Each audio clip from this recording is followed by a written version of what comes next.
Special thanks to Affordable Prestige Cars, of course, for providing the Jag SV8 that I'm driving in this video. Of course, if you are familiar with the channel, you'll be familiar with them. If you're located in the southwest of the UK in particular and are looking for a Jag, you might want to give them a look, or even if you're a little bit further afield, as they do, of course, deliver as well. So if you'd like to check out their current stock, click the link right below this video in the description.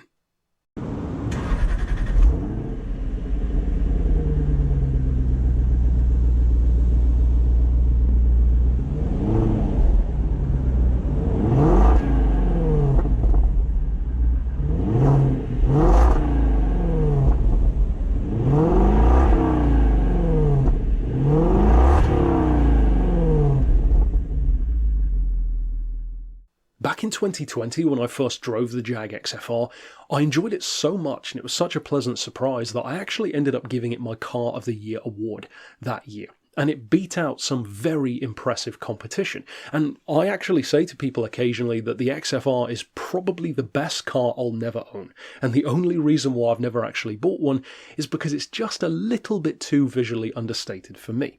If that's too understated, then this is under the ground, because this is a complete visual sleeper, and that was the point. See, this, the XF SV8, actually predates the XFR, and what was my dream version, the XFR-S, in that crazy French racing blue with the big spoiler, a car which was totally different when I drove it to what I expected it to be, and of course that review is also here on the channel.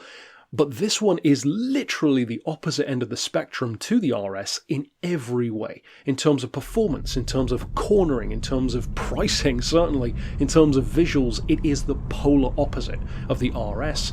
And it means that between those three models, you've pretty much got something for everyone. You've got the SV8, which is super understated. You've got the R, which is middle of the road, best of both worlds. And then you've got the RS, which is super extreme, but you're paying a lot more for it. Now, the interesting thing about the SV8 is this is a car which I think, in a similar way to my thoughts on the newest shape XJR, is kind of undone by its own marketing. See, the XJR, as I said in that video, really isn't one. It's an XKR-s, they just don't call it that. This is not an SV8, whatever that would mean to most people. This is actually an XFR. Jaguar just never called it that because they hadn't made an XFR yet. Because if you consider the XFR, RS or otherwise, they all have 5-litre engines, shared of course with the XKR. It's a great engine. They have their issues, timing chain related, etc., but 503 horsepower, very strong performance, lovely sound.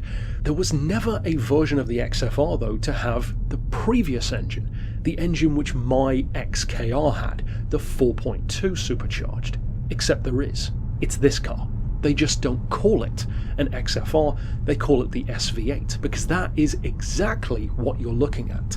This is an XKR engined XF, with a totally understated look, but an AJ34 supercharged V8 underneath. 4.2 litre, 420 horsepower, 413 pound-feet of torque, and the performance is not that far off what the XKR can do. The XKR, such as the one that I had, is rated at about 4.9 seconds to 60, which for its time was good enough. This is rated at about 5.1 to 5.4, depending on who you ask. That is not far off for what is a car that has 2 extra doors, 3 extra seats, more loading space, and is bigger and heavier overall. That's pretty impressive, in fact. And if you were to bypass the speed limiter of 155, you could probably get it up around 170 miles an hour quite easily with that kind of power. And of course, being that engine, it sounds fantastic as well, and if you do something like I did with mine, a muffler delete or even a full straight pipe, you'd have an incredible sounding machine, that's for sure. Plus the 4.2s, at least generally speaking, tend to be more reliable than the 5-litre and certainly simpler to work on.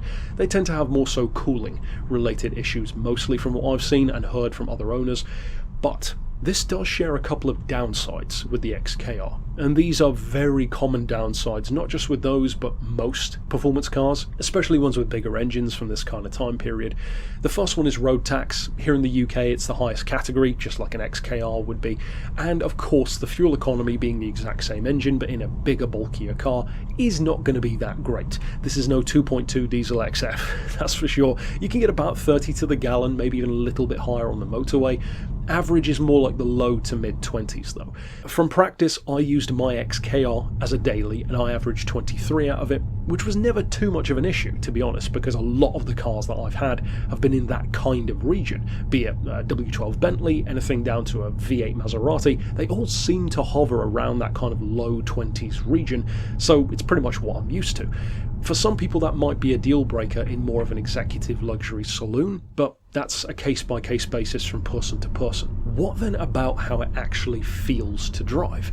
How does it compare to an R, to an RS? This actually feels more like a muscle car than both of the others. Not that it's faster than them, it certainly isn't, and it's a lot less powerful, but it feels much more like what you'd expect a big, powerful Jag, in the Clarkson sense of a Jag, to feel like. It's not rabid, it's not over the top, it's not extreme, it's lazy. And just like the XKR with that 4.2, that's one of the reasons why I love it. The engine never feels like it's working that hard. In fact, it never feels like it's even breaking a sweat. And you'll see a couple of occasions in this video where I gave it the beans, not even foot to the floor, but most of the way, and it hurtles up to 60, 70 miles an hour, no issue at all. So you can certainly believe that 5-second 0 to 60 time.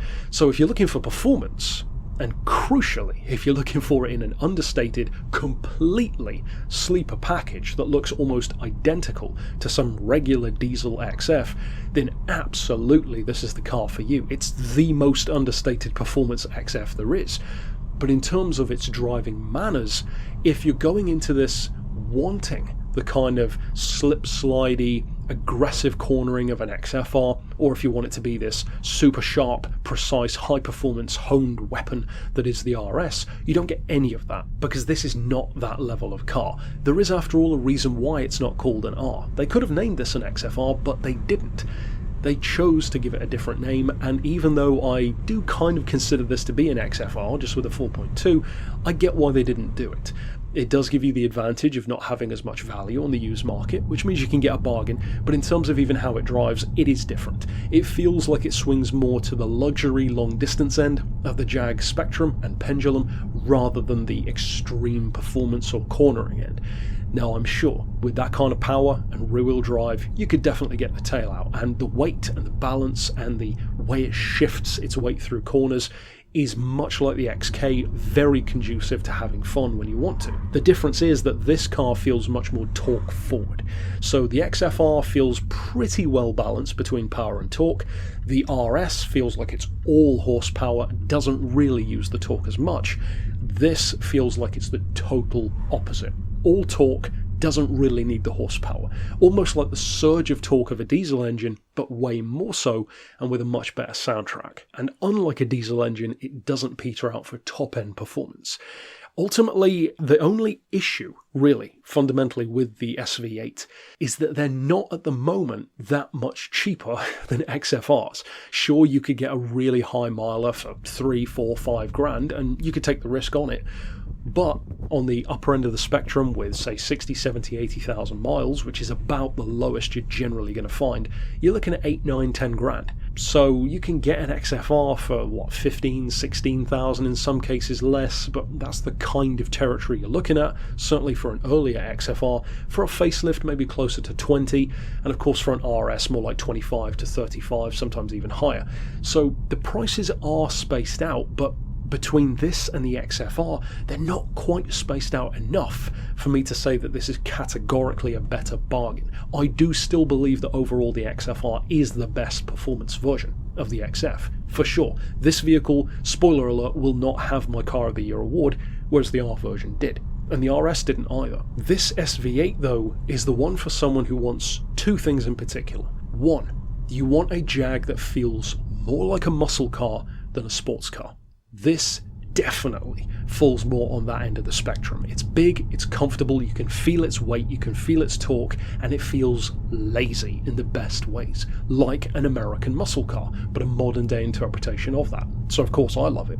Secondly, if you want a Jag which is performance oriented, for sure, but something that's very different, something that is a talking point, something that is special that you don't see around very much, and maybe you don't want or can't extend your pool of cash to include something as expensive as an RS, because the disparity in price between one of these and one of those is colossal. 10 times the price in many cases. So of course, if you fall into one of those two camps, you should definitely check out an SV8. I will say, without sugarcoating it at all, for the vast majority of XF fans, I don't think this is a car that you would need to have a goal of purchasing, because most of the things that you'll like about it, you'll probably like more in an XFR.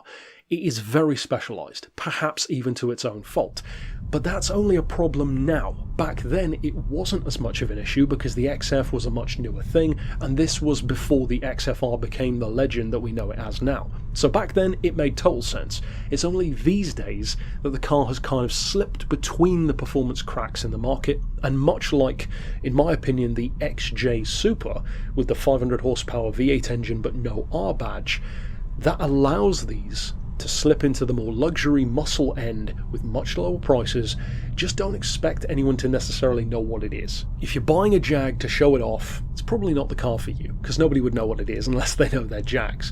If you're looking for a Jag that has great performance, a great sound, a lovely engine, but all of the existing space, comfort, etc. advantages of a normal XF, then absolutely you will love the SV8. Overall though, that's it for my thoughts on the XF SV8. If you are new to the channel and you haven't checked out my reviews for the R and the RS, I would definitely recommend doing so, because they are both excellent cars, and I do love how different all three of these feel. And even if you compare this to my XKR with the exact same engine, they feel entirely different as well. So give me your thoughts down below if you are an owner or were an owner of an SV8. If you've driven one, did you like it, not like it? And of course, in addition to the points that I mentioned about cooling, timing chains on the 5-litre models, etc., of course, drop down below any issues that you've personally found or know of that XFs are prone to that people should know about. But ultimately, that's it for my thoughts. Of course, stick around on the channel for more Beards and Cars reviews, and for now, as always, thanks for watching.